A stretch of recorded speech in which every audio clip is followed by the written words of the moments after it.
Good morning class. दिनांक 10 अगस्त 2021। आज हम हिंदी विषय के अंतर्गत कक्षा 5 की प्रथम इकाई को पढ़ेंगे। यह हमारी पाठ्य पुस्तक है। पाठ्य पुस्तक को ओपन करते ही पहला पृष्ठ हमें प्रतिज्ञा पत्रक का दिखाई देता है।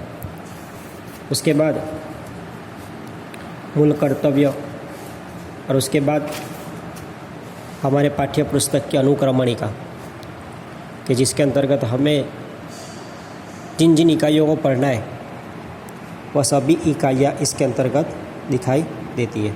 तो सबसे पहली इकाई है यातायात, जो एक चित्रपाठ। इसे आज हम पढ़ेंगे। यातायात चित्रपाठ। सबसे पहले हम चित्रपाठ किसे कहते हैं यह जाने थोड़ा। तो चित्रपाठ उसे कहते हैं कि जो चित्र के आधार पर कहानी बनाई जाए या पाठ बनाया जाए उसे चित्रपाठ कहेंगे।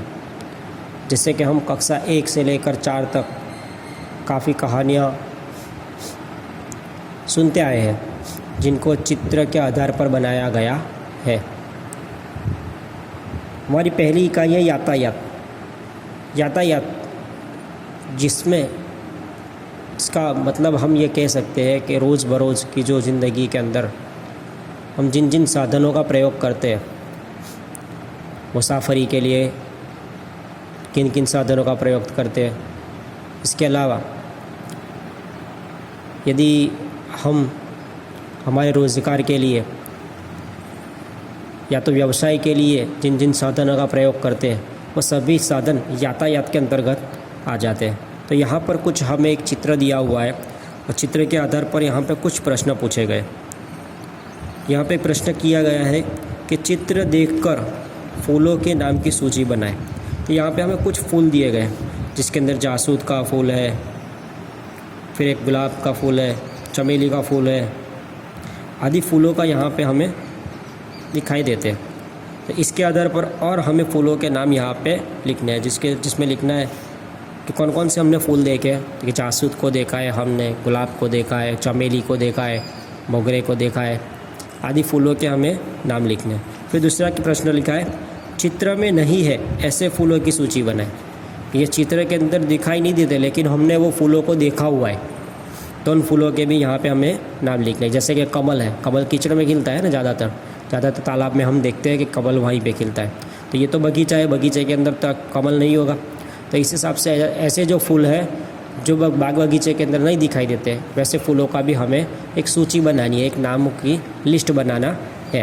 इसके बाद अगला पृष्ठ पर भी हमें एक चित्र दिखाई देता है जिसके अंतर्गत एक बस दिखाई दी है, एक रिक्शा दिखाई दी गई है, यहाँ पे एक नाव दिखाई दे दी है और एक यहाँ पे जहाज़ दिखाई दे रहा है। तो यहाँ पे भी कुछ प्रश्न किया हुआ है कि चित्र देखकर यातायात के साधनों की सूची बनाएं। तो यातायात के साधनों के अंदर कौन कौन से साधन आ जाते हैं कि रिक्शा आ जाती है, साइकिल आ जाती है, स्कूटर आ जाता है, मोटरसाइकिल आ जाती है, मोटर कार आ जाती है, जहाज़ आ जाता है, नाव। ये सभी यातायात के अंतर्गत आ जाते हैं। उन यातायात के साधनों का नाम बताइए जो चित्र में नहीं है। यहाँ पे जो नहीं दिखाई देते वैसे चित्रों का वैसे यातायात के साधनों का हमें नाम देना है। जैसे कि यहाँ पे साइकिल नहीं दिखाई दे रही तो हमें साइकिल का नाम लिखना है। क्यों कहाँ पे जाएगा तो यातायात के साधनों के अंतर्गत, ये चौथे प्रश्न के अंतर्गत जाएगा। उसके बाद अगले पृष्ठ पर, तीसरे पृष्ठ पर देखिए तो यहाँ पर हमें एक कोष्टक दिया हुआ है जिसमें लिखा हुआ है आपने जिन जिन यातायात के साधनों का नाम लिखे हैं उन्हें नीचे दिए गए तालिका में वर्गीकृत करें। तालिका 1 और तालिका 2 कोष्टक दिए हुए, दोनों में वर्गीकृत करना है। जिसमें सबसे पहले 2 पहिए वाले तो 2 पहिए वाले में कौन कौन से आ जाते हैं? देखिए साइकिल आ जाती है,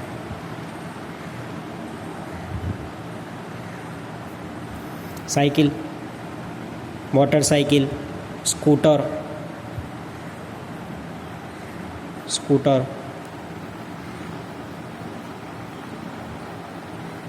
मोटरसाइकिल आदि 2 पहियों के अंतर्गत आ जाते हैं। जबकि 3 पहियों के अंदर रिक्शा है, फिर ट्रांसपोर्ट के लिए जो ज़्यादातर प्रयुक्त करते हैं जिसे टेम्पो कहते हैं वो आ जाता है। फिर 4 पहिए के अंदर मोटर कार, मोटर कार या मोटर गाड़ी, ये सभी किसके अंतर्गत आ जाते हैं? 4 पहिए। ट्रैक्टर आ जाएगा इसके अंदर, ये सभी 4 पहिए वाले व्हीकल के अंदर आ जाएगा।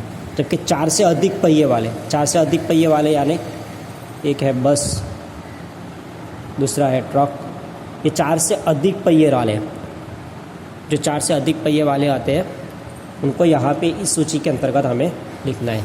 फिर अगले कोष्टक के अंदर हमें दिखाया हुआ है कि सड़क पर चलने वाले यातायात के साधन, तो ये सभी सड़क पर चलते हैं।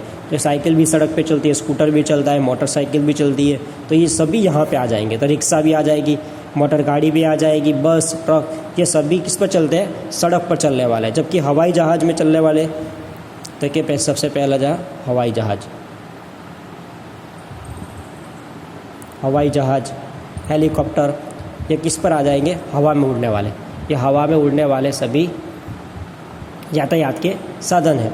फिर आगे कि पानी में चलने वाले यातायात के साधन, पानी में कौन कौन से चलते हैं? ताकि जहाज़ है, नाव है, स्टीमर है, सबमरीन है, ये सभी पानी के अंतर्गत चलने वाले यातायात के साधन हैं। इसके बाद अगला पृष्ठ देखें तो अगले पृष्ठ के अंतर्गत हमें 2 चित्र दिखाई दिए। आप अच्छे से जानते हो कि ये चित्र किसके हैं। पहला चित्र है वो एक ट्रेन की टिकट दिखाता है और दूसरा चित्र है बस की टिकट दिखाती है। तो यहाँ पे इसके आधार पर हमें कुछ प्रश्न के उत्तर देने, कि जैसे कि वह क्या है, तो यह क्या है, तो यह क्या है? टिकट है। ये दोनों क्या है? टिकट।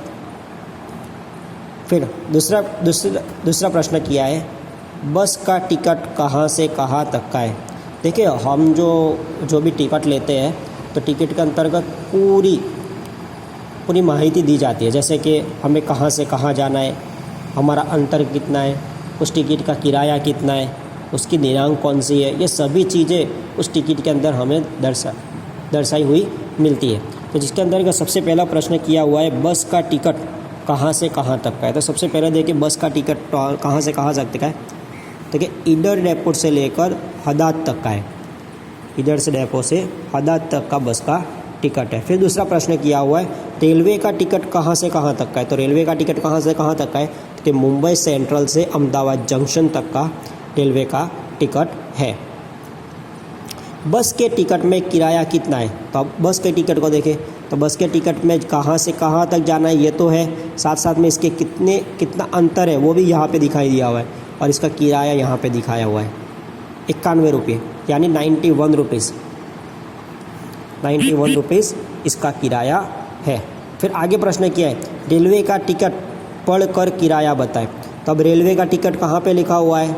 तो यहाँ पे देखिए 204 ओनली, कि 204 रुपया रेल का टिकट का किराया है। रेलवे टिकट का दिनांक बताएं।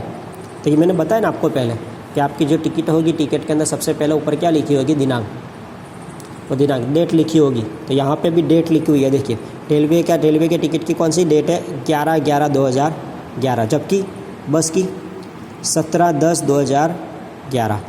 तो इस प्रकार रेलवे के टिकट का दिनांक कौन सा है? 11/11/2011।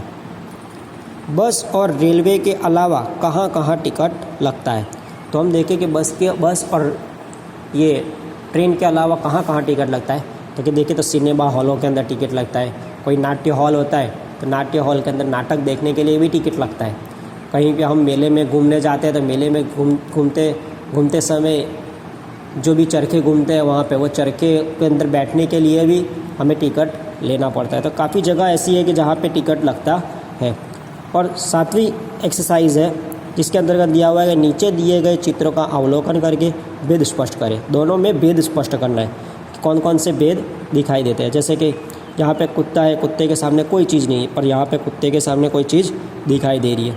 यहाँ पे एक घास का झुंड है जो बहुत कम है, लेकिन यहाँ पे ज़्यादा है, जबकि यहाँ पे कम है। तो यहाँ पे दोनों के भेदों को हमें स्पष्ट करना है। फिर आगे स्वाध्याय के अंतर्गत हम देखें तो मामा का घर, कि तुम किस प्रकार जाते हो। तो मामा के घर आप किस प्रकार जाते हो?